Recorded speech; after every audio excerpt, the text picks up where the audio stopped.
Now we will see about arrays. One of the most important topic in the data structure is nothing but an array. Just now we have seen types of the data structure. Data structures are categorized into primitive data structure, non-primitive data structure.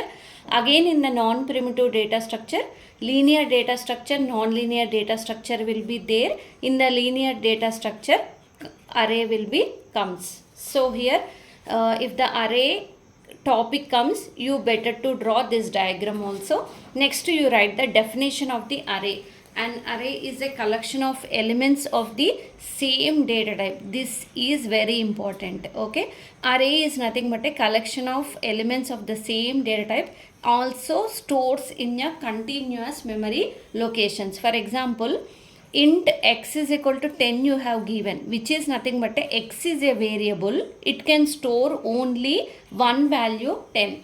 Now if you give int x of 3 is equal to 10 comma 20 comma 30, now which is nothing but a, now if you give like this, x is an array with 3 index values which can hold the 3 integer values.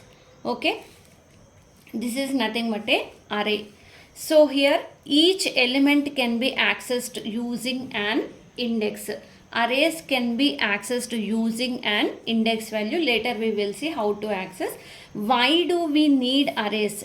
Why means to store multiple values using a single variable. So here x is a variable. It can hold only 10 if it is a variable. Now if you represent in the form of an array, then this x can be called as an array with the size of 3, which is nothing but it can hold multiple values of the same data type. Okay, easy access using index. If you want to access the 20, how it stores means x is an array with 3 index values, and in the x of 0 it holds 10, in the x of 1 it holds 20, and in the x of 3 it holds 30. So here if you want to access the 20 variable, x of 1 you can say. If you want to access the 10, x of 0 index you can say. If you want to access the 30 integer value, you can say index as a x of 2, like that. And improves the code readability and also reduces the number of variables. You no need to declare multiple variables. Only one variable can hold multiple values if you declare it as an array. Next, so this is an array. Array is nothing but a collection of elements of the same data type, also stores in a continuous memory locations. Each element can be accessed using an index. Why do we need arrays means to store multiple values using a single variable, easy access using index, improves code readability, and also reduces the number of variables. These two topics you write. Next, you need to write the types of arrays. You better to write like this: types of arrays.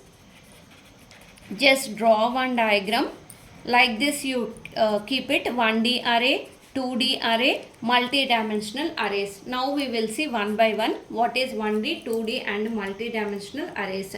So here 1D array. So in the name itself it is telling that it is having only one dimension. It stores the elements in a single row format. Okay, it stores the values in a single row format. How to declare an array means data type space array name of size. Data type means any data type you can consider. Let's consider int. So here array name for example x I am taking, and you remember that whenever you are declaring an array you need to mention the square braces. So here for example x of 5. Okay, so which means that x is an array of integer type. It can hold the 5 in values. Okay, for example int a of 5 is equal to 10 comma 20 comma 30 comma 40 comma 50, like this you can give. Okay, this is nothing but you are declaring an array and also giving the values of an array, which also called as a array initialization. Okay, declaring an array and giving values to an array is nothing but a array initialization. How it stores in the memory means, so here index array index always starts from 0. Okay, so 5 you have given 0 1 2 3 4, and at the a of 0 it stores 10 value, at the a of 1 it stores the 20 value, at a of 2 it stores 30, a of 3 it stores 40, a of 4 it stores the 50. Now how you can access this array elements means, array elements are accessed using index number. If you want to access the 50 element, then you can give a of 4. If you want to access the 30, then you can give a of 2, like that. So here if you want to print a of printf percentage d comma a of 2, then output will be 30. Why? Because a of 2 will be 30. Okay, so input and output of array using loop. So first we will see one simple program using loop. We will see 1D array program. First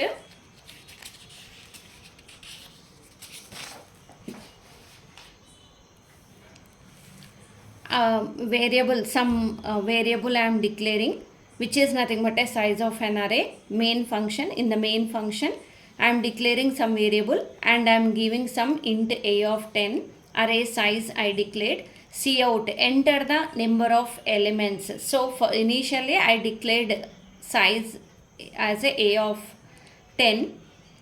Within you can access any number of elements you can give. For example, I want to give some 5 elements. So here enter number of elements. In the output screen you will get as a enter the number of elements. Let's consider I have given 5. Now C in n, this 5 is storing in the n. Now n is nothing but a 5. Next, enter array elements. On the output screen again it is going to be asking that enter array elements. Now 5 is the size you have given, so 5 elements you need to give. For int I is equal 0, I less than n, I plus plus. So here n is nothing but a 5, which is nothing but a 0, 0 less than 5. Condition is true. Whenever you give enter array elements, let's consider 10, 20, 30, 40, 50 I have given. So here whenever this condition 0 less than 5 condition is true, it will goes into the loop C in a of I, which is nothing but a, this 10 will be stored in the a array. So here in the a of 0 it stores the 10. Next again I will be incremented, which is nothing but a 1, 1 less than 5 condition is true. So here in the array elements you have given already 20. So here a of 1, in the a of 1 it stores the 20, like that. In the a of 2 it stores 30, in the a of 3 it stores 40, in the a of 4 it stores the 50, and whenever I will be reached to the 5 less than 5 condition false, whenever this condition is false it comes out of the for loop. So in here array elements are, so on the output screen it prints that array elements are. Again if you want to print 10, 20, 30, 40, 50, again you need to mention the for loop. For I int I is equal 0, I less than n, I plus plus, cout a of I you need to mention. To give the space between 10, 20, 30, 40, 50, you are mentioning some space.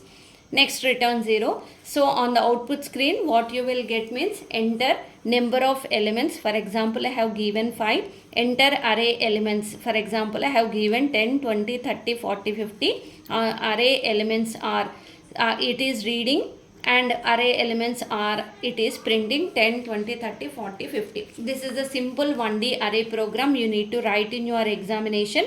And advantages of arrays also you mention. mainly fast access using an index. So here array elements can be accessed by using index.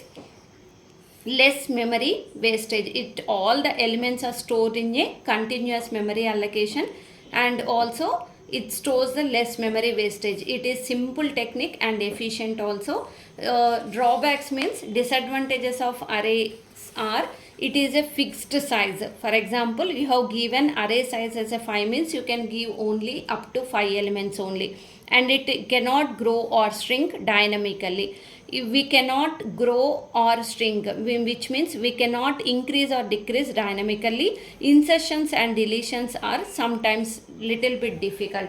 So these are the advantages and drawbacks. So whenever 1D array comes, first you write the 1D array definition, and next you write the syntax, next you write the program, next you write the advantages, next you write the disadvantages. In the next class we will see what is 2D array.